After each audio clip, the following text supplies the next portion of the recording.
mengherankan. Di era kebebasan seperti sekarang ini masih saja ditemui kasus kekerasan terhadap buruh atau pekerja.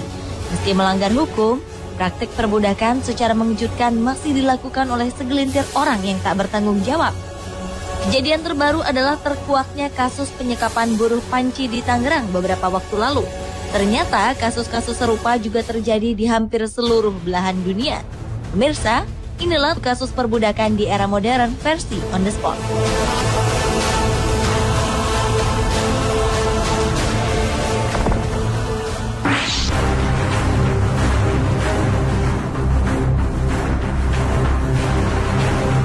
Aparat kepolisian dan Komisi untuk Orang Hilang dan Korban Tindak Kekerasan atau Kontras berhasil mengungkap praktik perbudakan serta penyiksaan terhadap puluhan buruh panci.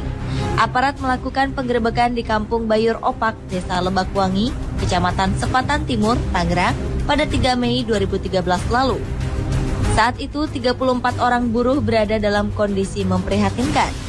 Pemilik hanya menyediakan tempat istirahat berupa satu ruang tertutup dengan kondisi pengap, lembab, dan gelap bagi para pekerja. Kamar mandinya pun tak layak untuk digunakan. Tak hanya itu saja, selama bekerja mereka diperlakukan secara kasar dan dipaksa bekerja hingga larut malam. Apabila melakukan kesalahan, mandor pabrik tak segan untuk menganiaya para buruh. Parahnya, mereka tak mendapatkan gaji sepeser pun. Dalam kasus ini, polisi telah menetapkan 7 orang tersangka, yaitu pemilik usaha berinisial YK beserta 6 orang mandornya. Kelimanya telah ditangkap, namun 2 mandor berinisial T dan J masih menjadi buronan polisi.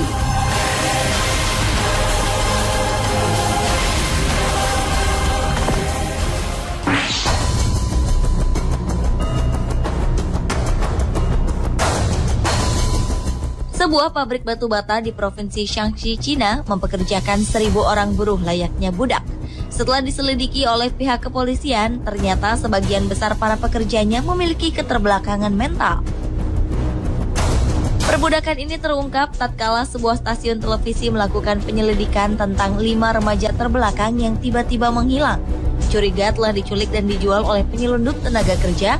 Penyelidikan pun mengarah ke sebuah pabrik batu bata. Pengungkapan ini tak ayal memicu kemarahan publik. Atas peristiwa ini, pemerintah menangkap belasan staf pabrik serta 95 orang pejabat setempat yang dianggap lalai.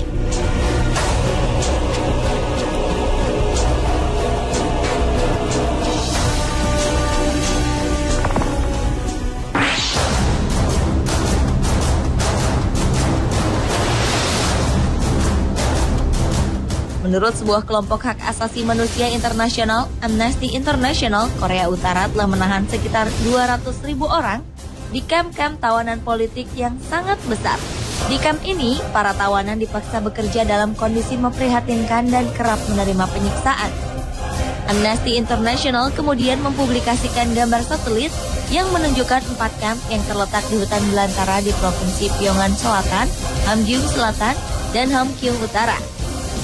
Salah seorang mantan tawanan menceritakan bahwa selain dipaksa bekerja di tambang atau perkebunan dari jam 4 pagi hingga jam 8 malam, mereka juga kerap dijadikan sasaran penyiksaan. Selama bekerja, mereka hanya diberi makan berupa jagung. Mulai 1999 hingga 2001, diperkirakan 40% tawanan meninggal karena kekurangan gizi.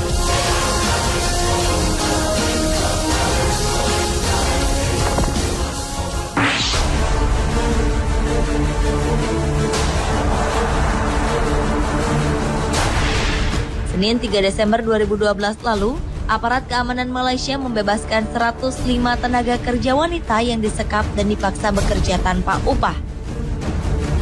Polisi kemudian menahan 12 orang yang terlibat dalam penyekapan ini. Para tenaga kerja tersebut terdiri atas 95 orang warga negara Indonesia, 6 warga negara Filipina, dan 4 warga negara Kamboja. Mereka dibebaskan dari sebuah gedung di dekat Kuala Lumpur. Wanita-wanita ini dikirim bekerja setiap pagi ke rumah-rumah di sekitar lokasi gedung sebagai pembantu rumah tangga. Saat malam, mereka kembali disekap di dalam gedung. Agen pencari kerja yang merekrut mereka bahkan mengambil gaji mereka sebagai uang muka untuk jasa perekrutan.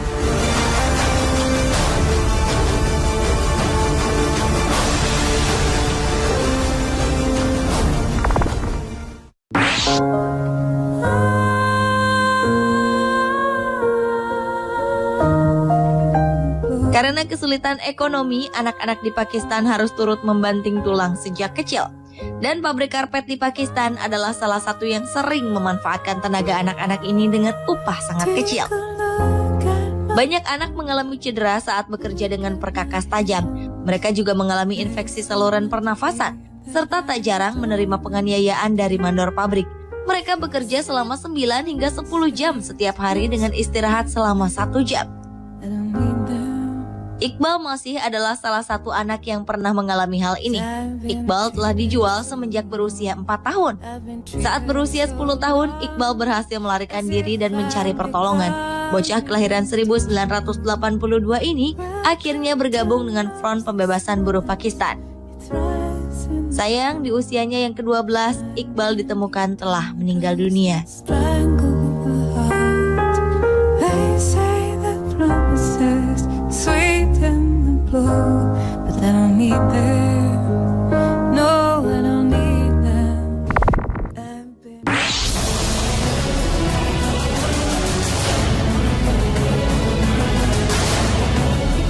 Sebuah penggerbekan di wilayah Bedfordshire, Inggris menemukan 24 orang pria dalam keadaan mengkhawatirkan.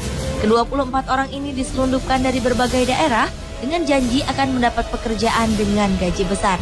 Namun ketika tiba, ponsel mereka disita. Mereka dipaksa bekerja tanpa upah dan tinggal di tempat tak layak. Penggerbekan ini berhasil menangkap 5 orang tersangka. Setelah dilakukan penyelidikan, ternyata beberapa orang telah disekap selama lebih dari 15 tahun. Mereka tak berani melarikan diri karena diancam akan dibunuh. Mereka dipekerjakan sebagai buruh lepas di Inggris dan Skandinavia. Namun upah mereka diambil sepenuhnya oleh kepala kelompok. Mereka tak mendapatkan apapun kecuali makanan yang sangat sedikit. Itulah kasus perbudakan di era modern versi On The Spot.